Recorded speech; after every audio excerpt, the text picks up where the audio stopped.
pessoal, como vocês estão?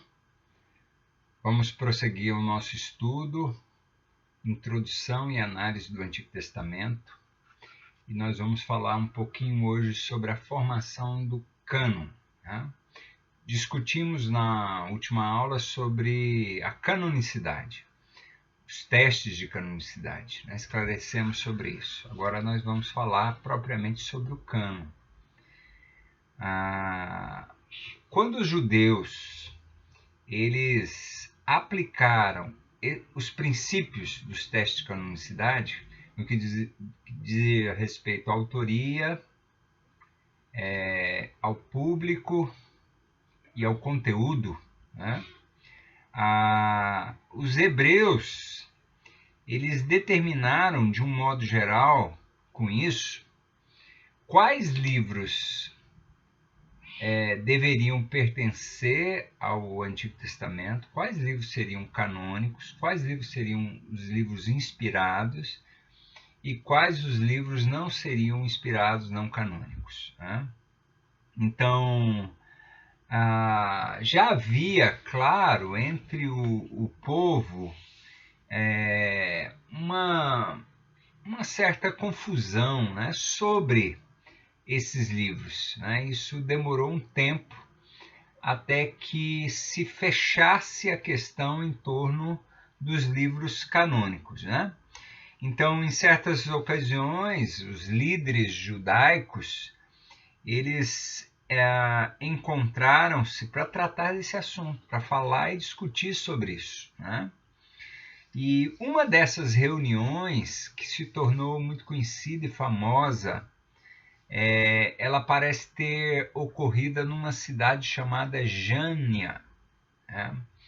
Uma cidade que foi o lugar onde se reuniu as principais autoridades e escribas, né, para tratar a respeito da questão da canonicidade. Isso aí por volta do final do primeiro século da era cristã. Né? Então, essas discussões sobre a canonicidade foram feitas no final do primeiro século, já da era cristã.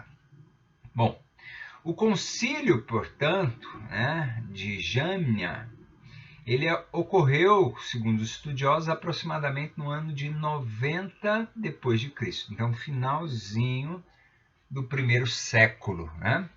Já havia acontecido a destruição de Jerusalém, né?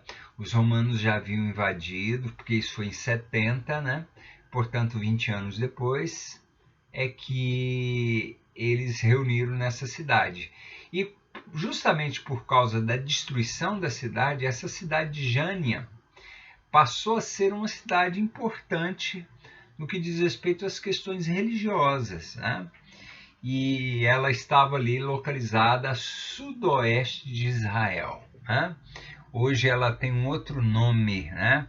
Ela se chama Yavne, é o nome da cidade que era chamada de Jânia. Né? A cidade então tornou-se um centro de influência na religiosidade judaica. Né? Então, logo depois aí da destruição de Jerusalém. Então, o que propriamente, né, os estudiosos discutiram e trataram nesse concílio? Né? Eles trataram então desses aspectos que chegaram a um certo denominador comum, concordando e determinando os livros que pertenciam ao Antigo Testamento. Né? Então foi um lugar onde eles definiram propriamente que livros seriam os livros canônicos, né? Os livros inspirados. Mas na verdade, o que acontece? Né? O que esse concílio fez foi simplesmente confirmar, né, oficialmente os livros canônicos. Isso porque as pessoas, de uma forma geral, na sociedade judaica, elas já tinham o reconhecimento, né? E elas traziam consigo, de uma forma popular, quais eram os livros que eram aceitos como canônicos. Então, quando o concílio reúne e diz esses são os livros canônicos, eles simplesmente confirmaram aquilo que as pessoas já acreditavam, já afirmavam. Ou seja, né, o concílio ele deu uma espécie de endosso. Ele assinou embaixo o que as pessoas já tinham como uma verdade, né? Aquilo que era aceito de uma forma geral, por causa justamente das evidências, né? Então, o que o concílio, na verdade, fez foi confirmar o que as pessoas, de uma forma geral, tanto as autoridades, os estudiosos, como os indivíduos comuns daquela sociedade que liam o texto todos os dias, que meditava e estudava a lei na palavra de Deus, né? Então, eles confirmaram o que eles, na verdade, criam, né? E sempre creram dessa forma, né? A respeito dos livros que seriam os livros canônicos. Então, nós temos aqui não propriamente vamos dizer assim, uma arbitrariedade na decisão de quais livros eram e quais não eram, né? Para um grupo de pessoas, não. Havia já um consenso entre a população, que conhecia bem, né? Que sabia muito bem o que era o texto das Escrituras no Antigo Testamento.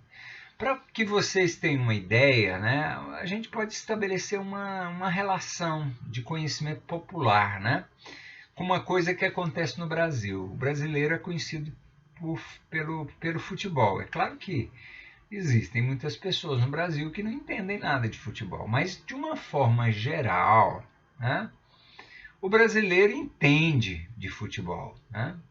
Assim como, de uma forma geral, o norte-americano entende de basquete.